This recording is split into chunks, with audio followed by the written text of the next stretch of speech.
Hey, what's going on, guys? It's Munch. I just want to make this quick video. I'm gonna try to keep posting more of these and make them super quick. But I just want to go over that document that I shared in the group chat so you guys have a basic idea of what to look for in these stocks. So what I started off was stocks hitting new highs and rising on good news. So whenever there's good news for a stock, it'll usually drive the price a certain direction. And so when we're looking at Tesla from here today, they're saying EVs entered 2021 with a big bang. So they're like really bullish on the news and the stock in that general. So right here, it had a little bit of correction because we saw it was rising pre-market. But one of the things it says, hitting new highs, rising on good news.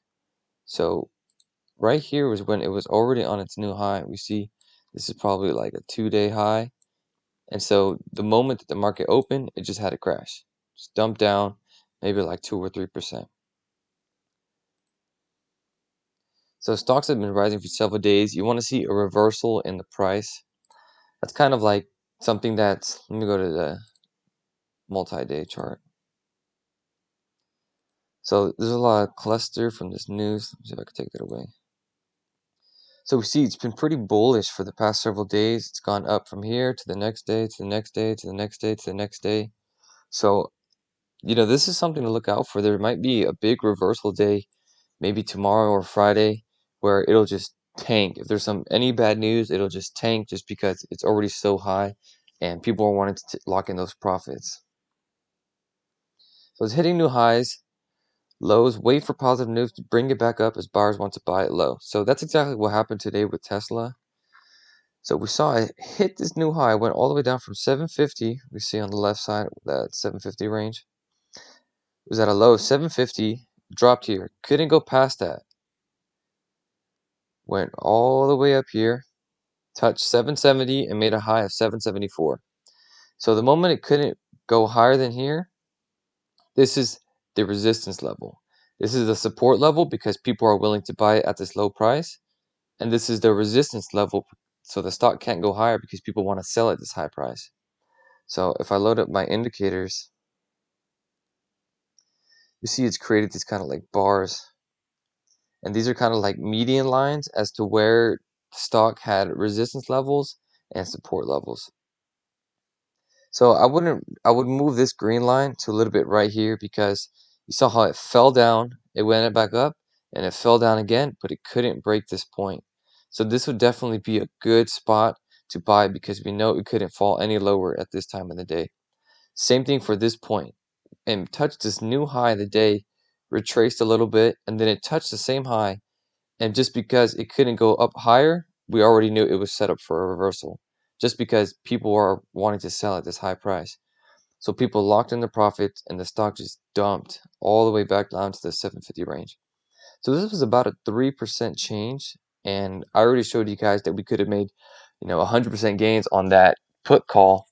Sorry, on that put play, and then another 50% on this little bounce right here. So price points with the stock has really gone down to and can't go past because people want to buy it. It's pretty much that. People want to buy it at a low price. You want to buy it low, sell it high, buy it low, sell it high. And this low is that support level where people are just willing to get in at. And resistance levels, yeah, so we talked about that. So those are just some basics that I look for in the everyday. So we'll even look at the previous day real quick. I'm not sure what time I'm at. So right here, so this was on the 5th, so that was yesterday, Tuesday. So the stock had some choppy action in the beginning, got some nice volume right here. You see this green bar, got about 464,000 people buying. So it drove the stock price up, and it kind of just had sideways price action the rest of the day. Just very mellow, volume was really basic. But we know our hot times for the market are always in the beginning and the end, and we can see that right here. It's big bars right here, and then a little bit, just a little bit right here toward the end. But we can see that this level right here kind of fell down, went back up, and sideways action, and it fell down, but it couldn't go past that. So that's a very bullish mark right there. We know, okay, people want to buy at this price, so it's bound to go up, and that's exactly what happened over the night.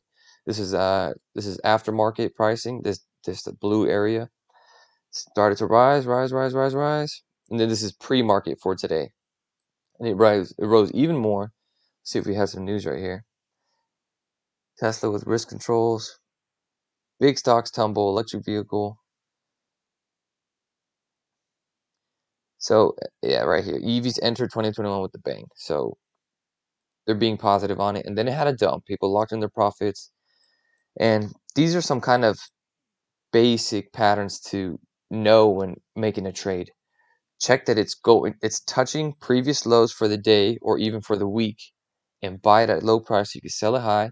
Or if it's at a high, wait for it. This time period right here is this is 12 o'clock to 2 o'clock. So you would have had to wait. This isn't a big decrease.